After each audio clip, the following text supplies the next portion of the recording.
So let's chat about changing the unchangeable, especially in the realm of mental health. We are not supposed to be able to change it, evolve past it, or have it become just a nothing issue in our life. I know this firsthand. Growing up with a mental health diagnosis, it was always the pink elephant in the room. It was always the thing that kind of stood between me and everybody else, and me and everything that I wanted to achieve in my life. I knew from an early age, diagnosed at 14, picked up on the hidden message that no matter what, I was always going to have something I had to work around. No matter what I did, it was never really going to change. I would just have to learn to compensate for it. So what did I do? I learned to push really hard. I learned to control myself and also to try to control the environment so that every variable was covered. I went into a lot of body tension. I went into a lot of stress patterns. And more than anything, I got locked up in judgment. It is very difficult to actually evolve as a person, as a human being, when you are locked up in something that is not supposed to change. Where everybody else seems to have a free pass to continue to just play and explore and, yes, work very hard, but not have a cap on their potential. It's really difficult when you have one, when you have this stuck, unmovable thing that's never supposed to let you go too far. Always going to be a tie and a tether. You end up tying and tethering yourself.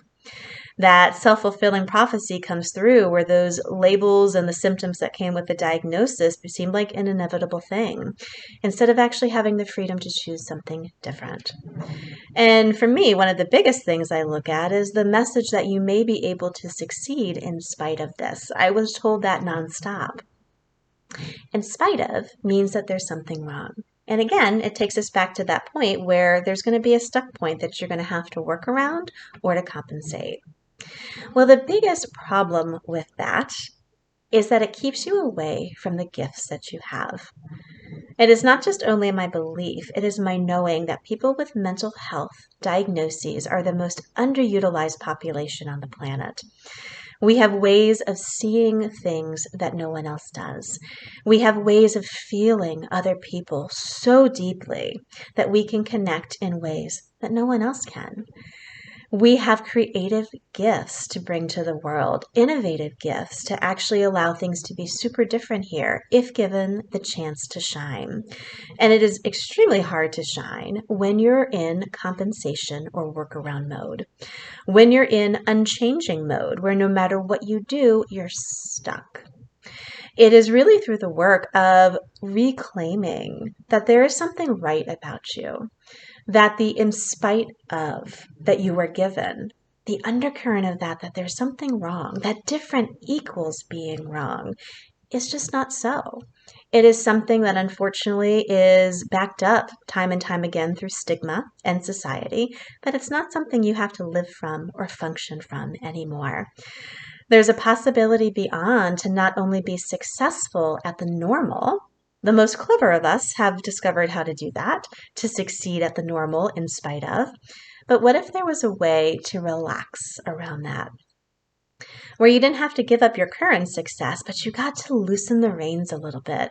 Give up those control tactics. Stop controlling every variable and stop controlling yourself. Actually allowing yourself to lean into those gifts a little bit more. Even though it's scary, and even though those gifts may have won you the diagnosis in the first place.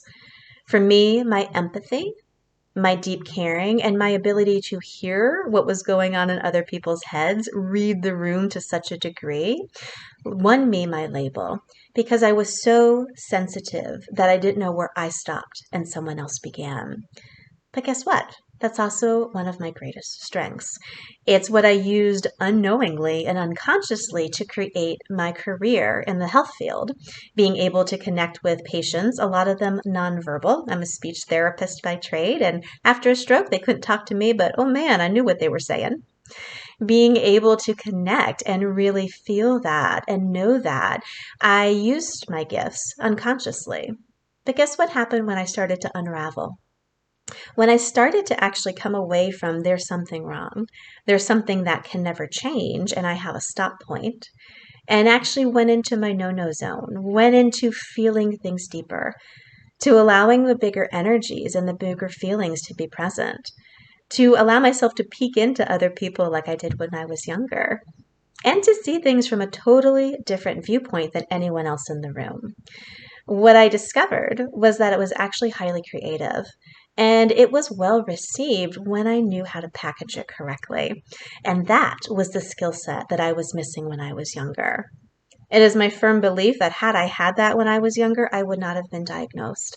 I wouldn't have spent years on medication, and I wouldn't have spent years locked up in stigma, always fighting myself and the diagnosis. That is my invitation to you to explore what is right about you, what has always been right about you, and to give you a soft place to land, an open place to explore, and the excitement and the enjoyment, the amusement even, of being able to utilize your creative gifts. My favorite thing is to look normal while thinking wild, and the amusement that it brings to my life and my creative spark is beyond anything that I've had before. And being able to relax around that and actually, like I said, loosen the reins a bit has been a game changer for me.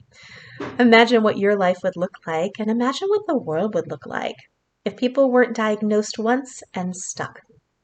If they weren't told that they were wrong and therefore stuck fighting against that wrongness forever and pulling away from the things that were actually super right about them in the first place.